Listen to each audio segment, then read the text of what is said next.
안녕하세요. 저희 이번 24년 회계사 1차 시험 문제 총평하고 해설 좀 하겠습니다.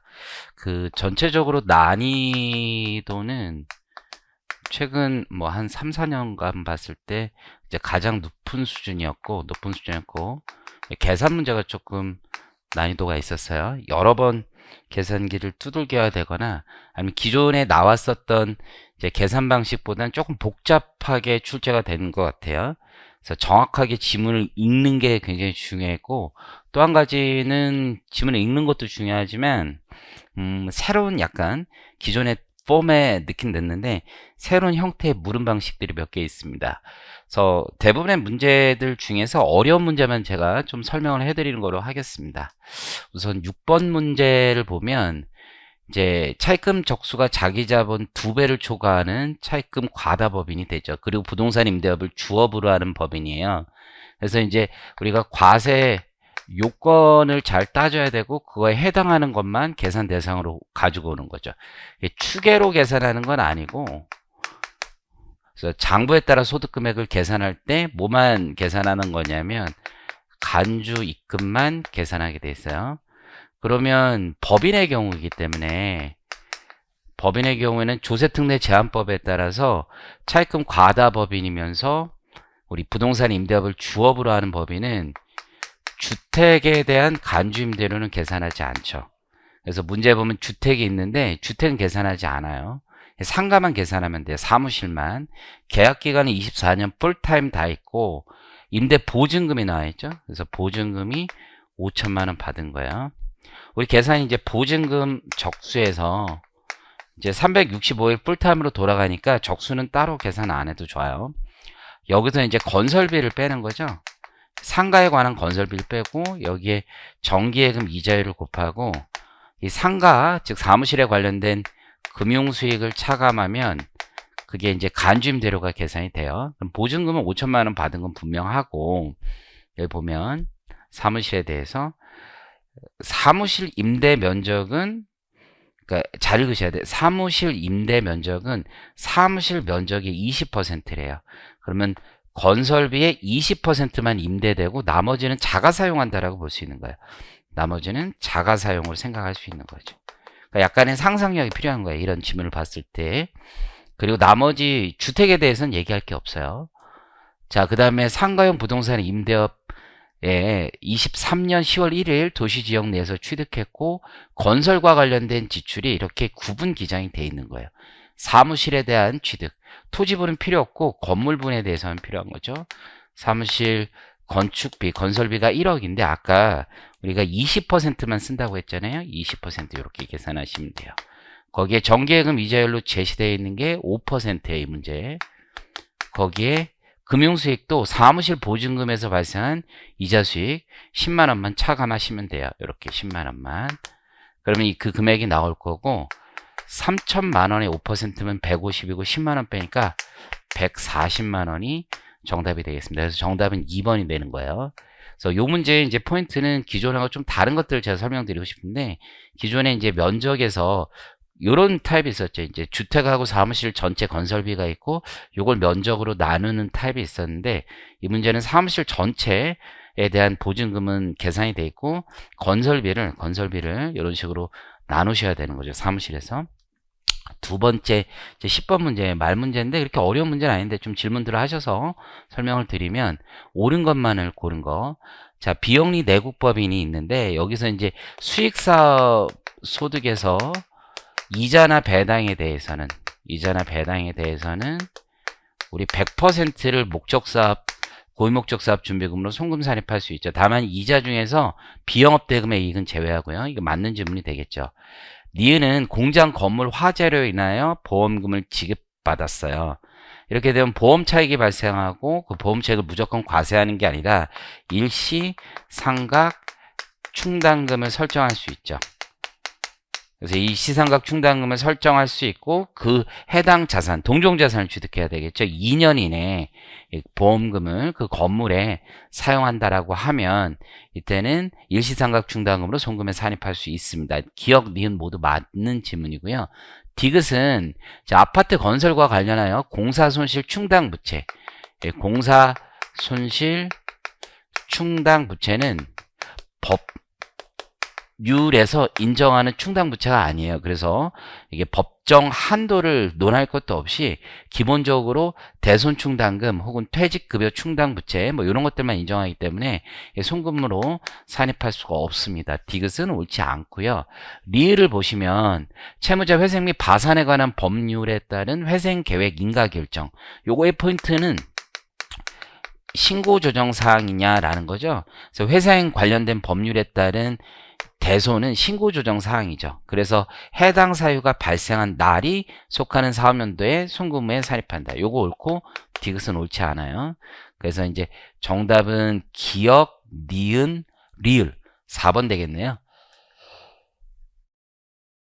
11번 문제요. 이제 기부금에 대한 문제고 요 지문이 이렇게 돼 있죠. 24기에 지출한 일반 기부금의 한도 초과액을 물어봤어요. 여러분들 요 기부금은 몇 번 조정을 해야죠. 그래서 시간이 많이 걸려요. 차가감 소득 금액, 두 번째 기준소득 계산하고, 세 번째 이제 기부금을 구분하는 거죠. 기부금 구분 하시되 특례와 일반 기부금으로 구분을 하고, 마지막으로 기부금 한도 초과를 계산하면 돼요. 기부금 한도 초과를 계산하는데, 이 한도 초과가 이제 두 가지로 나뉘겠죠. 특례와 일반 기부금 한도 초과로 나뉘고, 특례 기부금도 다시 지출액을 보면 전기분하고 당기분으로 이렇게 나뉘는 거죠. 여기도 지출액을 보면 전기분하고 당기분으로 이렇게 나뉘고, 한도액 있죠. 한도. 여기도 한도액 우리가 이제 계산하면 되죠. 요 툴에다 놓고 이제 푸셔야 돼요. 시간이 좀 걸리죠. 1차 시험 치고는. 결산상 당기순이익이 1억이에요.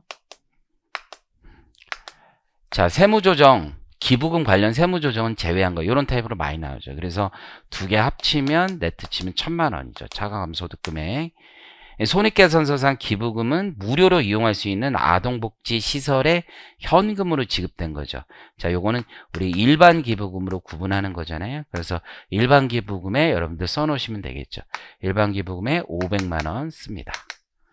자, 그 다음에 보니까 국가죠. 특례기부단체고 정당한 사유 없이 토지를 현금 구입을 했습니다.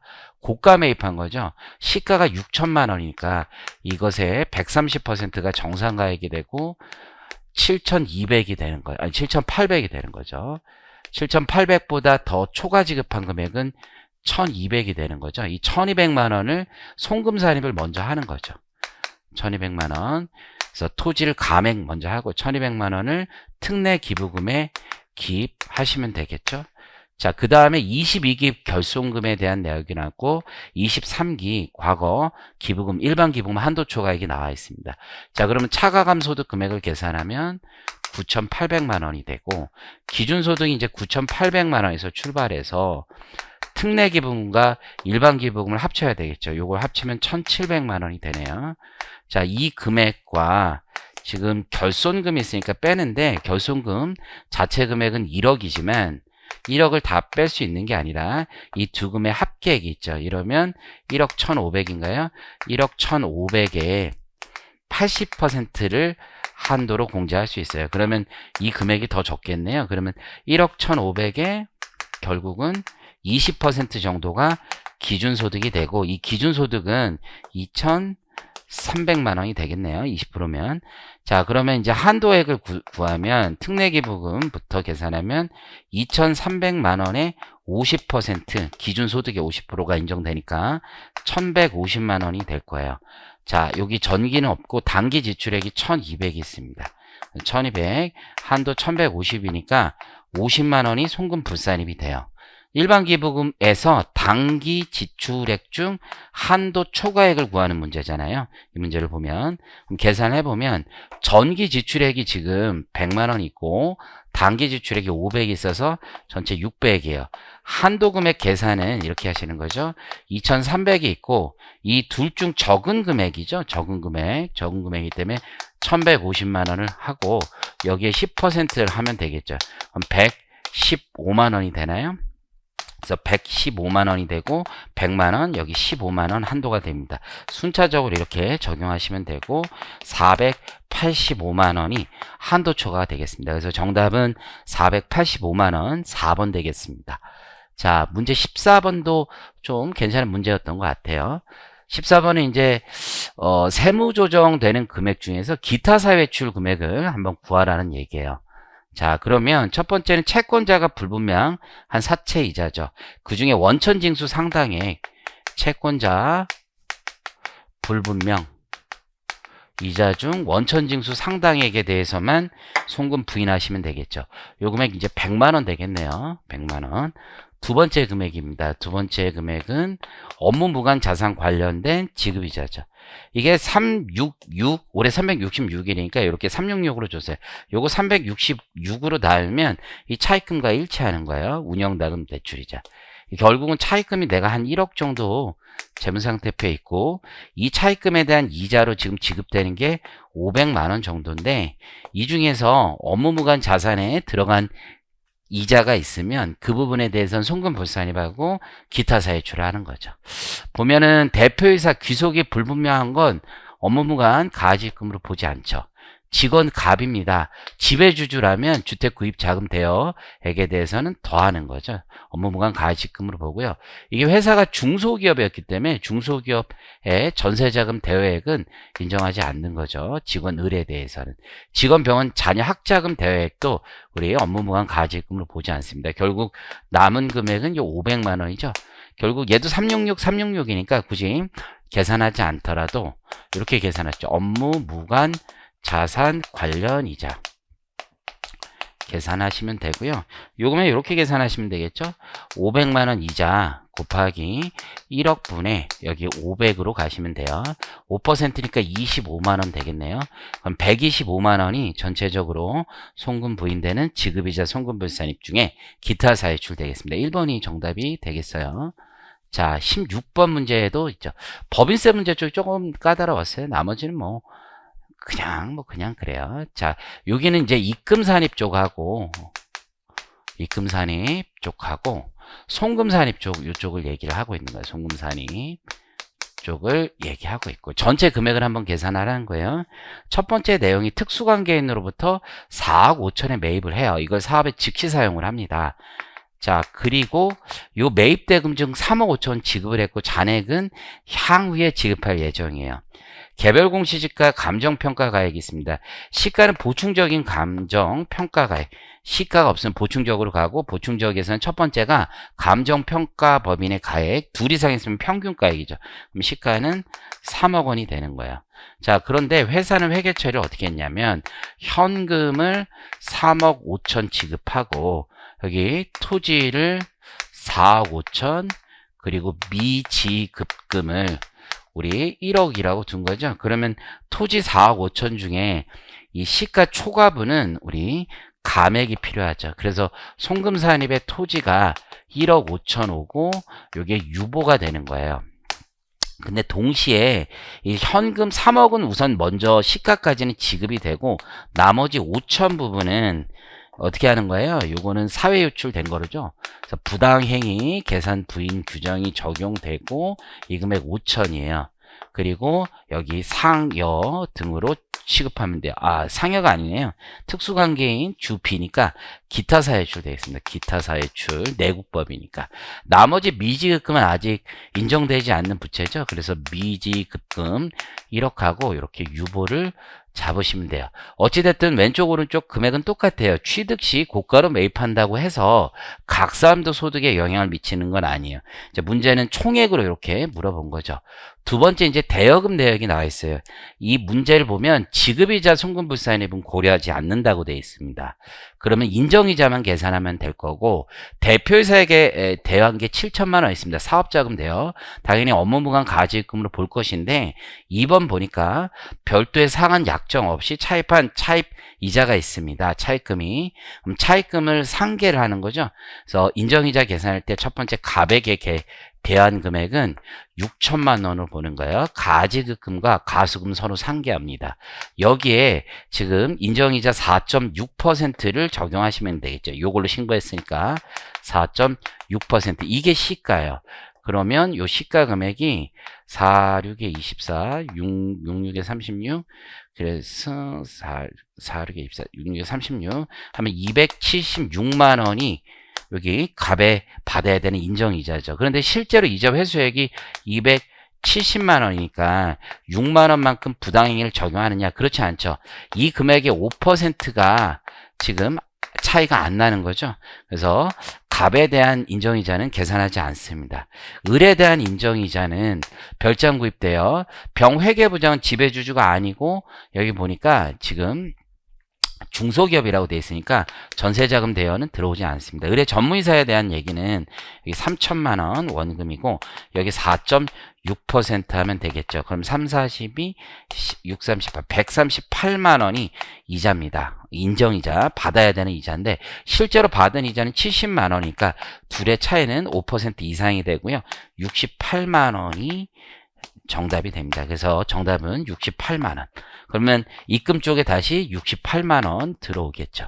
그럼 왼쪽 전체 다 합친 금액은 15068이 되고요. 오른쪽은 150 이렇게 되겠죠.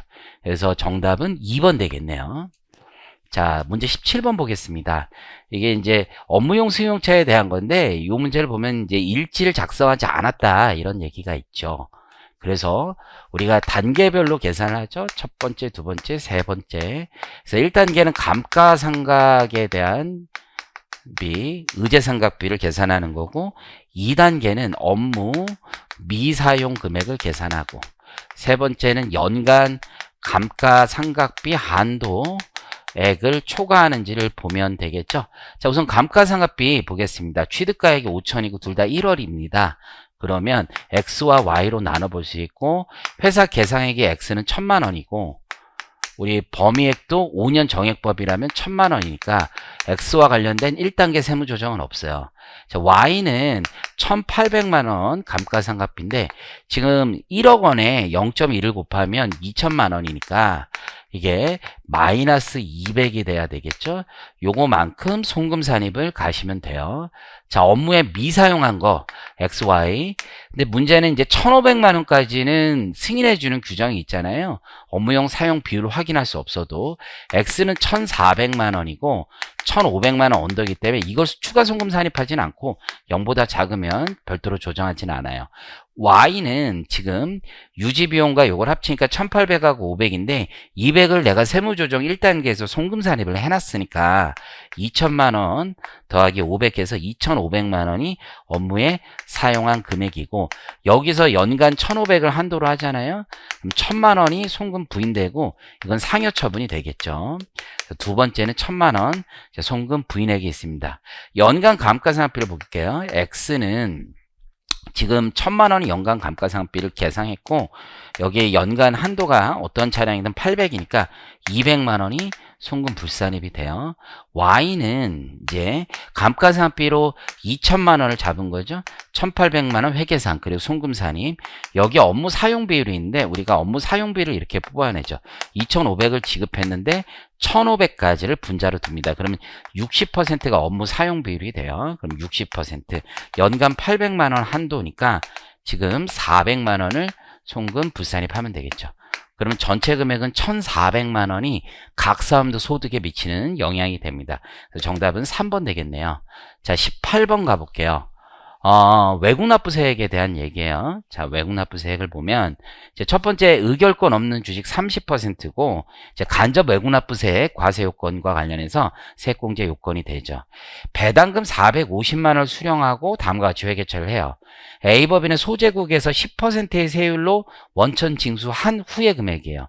이 얘기는 뭐냐면 세전으로 500 받았고 50만 원을 원천 징수하고 450만 원을 세후 소득으로 수령했다는 얘기예요. 이걸 우리가 직접 외국납부세액이라고 하죠. 그래서 첫 번째 직접 외국납부세액은 50만 원이 있고요. 두 번째 이제 간접 외국납부세액을 계산할 거고 세 번째 국외 원천소득을 계산해야죠. 원천 소득을 계산합니다. 국외원천소득은 우선 450만 원이 있는데 이 중에서 세전소득으로 환산하는 거죠. 그래서 50만 원을 더합니다. 자, 그리고 나서 지금 소득금액 자회사 A법인의 소득금액이 1000만 원 있고 법인세가 200 있다라고 되어 있죠. 그럼 간접 외국납부세액은 이렇게 계산하죠. 200만 원인데 세전소득 1000만 원에서 빼죠. 이 법인세 200을 뺍니다. 그리고 내가 배당받은 금액이 여기 500이었죠. 그래서 500 곱하면 간접 외국납부세액이 나옵니다. 그러면 이게 125만 원 나오겠네요. 그러면 직접 외국납부세액과 간접 외국납부세액은 합쳐서 175만 원이 되고 이제 한도랑 비교하면 돼요. 국외 원천소득은 간접 외국납부세까지 더한 게 국외 원천소득이 되죠. 그래서 요게 국외 원천소득이 돼요. 그럼 625만 원이 된다는 얘기죠. 이 뜻이 뭡니까? 이런 거죠. 우리가 A법인이 지금 번 돈을 생각을 해보면 1억 원, 지금 1000만 원을 벌었어요. 그 중에서 200만 원을 A법인이 그 나라에서 법인세로 냈고, 그리고 나서 이제 요 800만 원을 우리가 배당 받을 수 있는 건데, 이 중에 500을 배당 받았다는 얘기죠. 그럼 이렇게 올려보면 요만큼이 지금 125만 원이 된 거고요. 그러면 세전으로 본다면 이 도관 껍데기를 벗어내면 625만 원이 국외 원천소득이라는 얘기예요. 한도는 어떻게 계산합니까? 한도는 국외 원천소득 625만 원에 우리나라에서 유효세율인데요. 결국은 법인세 차감전 순이익이 1억 2천이고 여기에 국외 원천소득에 대한 세무조정 이 두 개를 더해야 과표가 2억 언더로 되죠. 그러면 유효법인세율이 9%예요. 9%를 곱하시면 이게 한도가 됩니다. 그렇게 한도 계산하면 10%가 62만 5천 원에서 1% 62,500원을 빼면 되겠죠. 그러면 정답은 뭐 625만 원에 9% 하면 이제 암산을 지금 이거를 계산기가 없어서 10%면 62만 5천 원이고 여기에 62,500원을 빼면 되겠죠. 그러면 아까 여기 있었던 62만 2,500원 정답 요거 되겠네요. 정답 2번 되겠습니다. 이렇게 계산하시면 되겠어요. 자, 문제 23번을 가볼게요. 법인세 쪽이 좀 어려운 문제들이 꽤 있었던 것 같고요. 소득세 요거죠. 이제 공동사업자별 손익 분배 비율이 나와 있어요. 그런데 별표는 여기만 있습니다. 갑과 을이 생계를 같이 하고 조세 회피하기 위해서 공동으로 사업을 경영한 것으로 확인된다. 갑의 동생은 법률상 특수 관계 이내는 들어가지만 생계를 같이 하는 요건에는 들어가지 않죠. 그래서 공동사업 합산과세는 생계를 같이 하고 조세피 목적이 있어야 돼요. 그러면 얘는 사업소득에만 적용되는 거죠. 그러면 80%만 적용될 거예요. 그러면 1단계로 우리가 공동사업장의 소득 금액을 계산을 하는 거죠. 그럼 당기순이익 5억 원이고요. 갑의 급여는 인출금에 불과해요. 그래서 사업소득 계산할 때는 경비 처리가 되면 안 되죠. 이자 수익도 사업소득은 아니죠. 그리고 저기 부당행위는 이자소득에 대해서 적용되지 않습니다. 건물의 처분이익은 양도소득세 과세 대상 자산이니까 복직부기 의무자든 간편장부 대상자든 다 빠져요. 그러면 5억 8천에 6천 빼니까 5억 2천이에요. 공동사업장의 소득금액. 자, 갑의 소득금액은 두 가지로 구성이 돼요. 사업소득과 이자소득으로 계산이 돼요. 사업소득은 이 5억 2천에 아까 합산과세가 되니까 80%가 될 거고, 이자소득은 아까 5천만 원인데 이자소득에 대해서는 합산하지 않아요. 그러니까 50% 될 거예요. 그래서 이렇게 계산하면 28하시면 4억 1,600이 되고 여기가 2,500이 돼요. 그러면 4억 4,100이 되겠네요. 정답은 4억 4,100, 2번이 정답 되겠습니다. 자, 26번 가보면 이제 26번도 괜찮은 문제인 것 같아요. 이게 양도 차손을 다 공제하고 나서 이 창고 건물에 대한 과세 표준을 계산해 달래요. 근데 이게 미등기죠. 여러분들 미등기는 어떤 것도 적용이 안 돼요. 장특 적용 안 돼요. 기본공제도 적용되지 않습니다. 다 적용이 안 된다는 사실 중요하고, 일단은 세율을 보면 이게 등기된 부동산이고 1년 이상 2년 미만 보유하면 세율이 40%가 되죠. 같은 세율이고 얘는 등기된 기본 세율이 적용받고 같은 그룹 안에서만 양도차손은 공제가 되죠. 양도차손은 양도소득금액 비율로 안 분하게 돼 있어요. 그래서 일단 1단계로 얘를 없애면 3,800의 결손금이 남아요. 3,800을 얘로 공제하는데 얘는 등기된 자산이니까 10년, 그러니까 5년, 6개월이니까 10%가 장특이 공제돼서 4,500만 원이 양도 소득 금액이 됩니다. 창고 건물 5천만 원이고요. 그러면 저 3,800만 원에 남은 결손금을 안 분하는 거죠. 어떻게 안 분합니까? 저 1그룹 안에 양도소득금액 9,500과 그 안에 창고 건물 5천만 원을 넣으시면 되겠죠. 이러면 2천만 원이 되고 양도 차익에서 2천만 원은 양도 차손으로 공제해요. 그러면 그게 새로운 양도 차익이 되고 다시 장특 같은 건 못 받아요. 기본 공제도 못 받아요. 그러면 5천에서 2천을 고도시 뺀 3천만 원이 과세 표준으로 남게 되어 있습니다. 그래서 정답은 3천만 원 됩니다. 자, 그 다음에 32번 가볼게요. 이것도 질문 좀 하는데 이거 되게 단순한 건데 면세되는 것만 고르래요. 자, 우리가 이제 여객 운송 용역은 원래 면세가 되는데 이게 여객 운송 용역은 면세지만 이 중에 항공은 과세가 되는 거죠. 항공 과세가 되고 국제선은 영세율, 국내선은 과세. 그러니까 얘는 과세예요, 과세. 저가 항공이라도. 자, 우리가 농축수 임산물로서 미가공된 건 면세예요. 근데 다이아몬드는 광물이에요. 그래서 우리가 소금 같은 경우도 원래는 면세가 아니라고 그랬죠. 광물이기 때문에 면세가 안 되는 게 맞는데 추가해줘서 면세가 되는 꼴이고요. 그래서 얘도 과세고요, 과세. 얘는 이제 면세죠. 그래서 의료법에 따른 전문 자격사가 안마사도 그 안에 포함되는 거죠. 이게 대법원 판례를 이제 구성한 것 같고요. 면세가 되고 이제 금융보험이라면 이자소득처럼 구분이 안 되는 거, 이자 비용과 구분이 안 되는 것들은 면세로 하지만 본래 금융용역과 구분되는 용역들은 과세하는 거죠. 과세. 그러면 지금 디귿 면세 남았고요. 지금 나머지는 다 과세로 보입니다. 디귿 리을이 이제 디귿은 면세, 얘는 과세. 자, 그 다음에 모자보건법 산후조리원 분만 직후 임산부에게 정하는 것. 이거 근래 이제 면세하는 쪽으로 들어온 거고, 학원은 주무관청에 등록되면 면세가 되는 거죠. 그럼 앞에 면세는 디귿, 미음, 비읍. 디귿, 미음, 비읍 4번이 정답이 되겠네요. 그래서 정답은 4번 됩니다.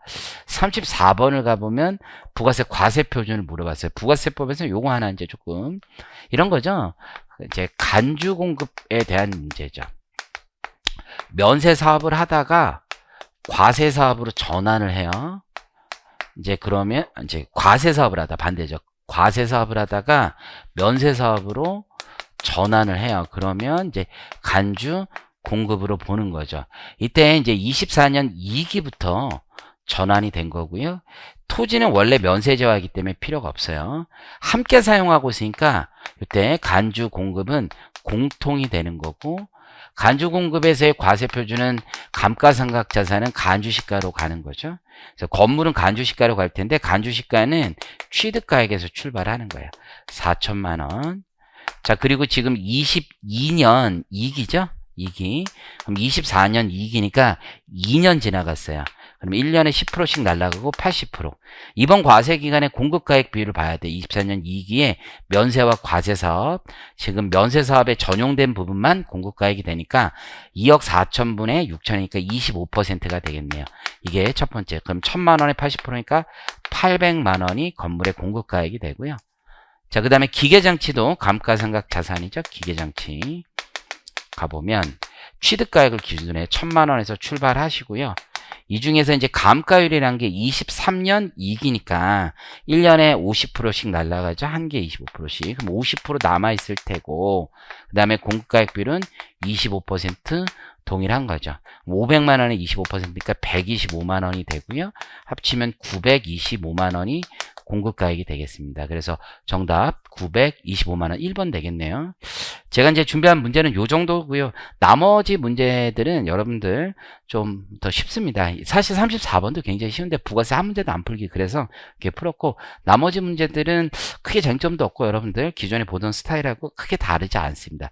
제 개인적인 생각은 기존보다는 조금 어렵고 새로운 유형이 몇 개 나왔을 뿐이지, 여러분들이 개념 위주로 공부를 많이 하시면 이게 아주 어려운 건 아니에요. 뭐 세무회계를 예전에 했던 친구들이면 요 정도 좀 더 쉬울 거고, 더 중요한 건 기본세 개념을 여러분들이 명확하게 이해하시는 게 중요할 것 같습니다. 이 말 문제들도 뭐 엄청 어렵게 출제된 것 같지는 않아요. 기본적으로 고생하셨고 건승하시길 바라겠습니다. 감사합니다.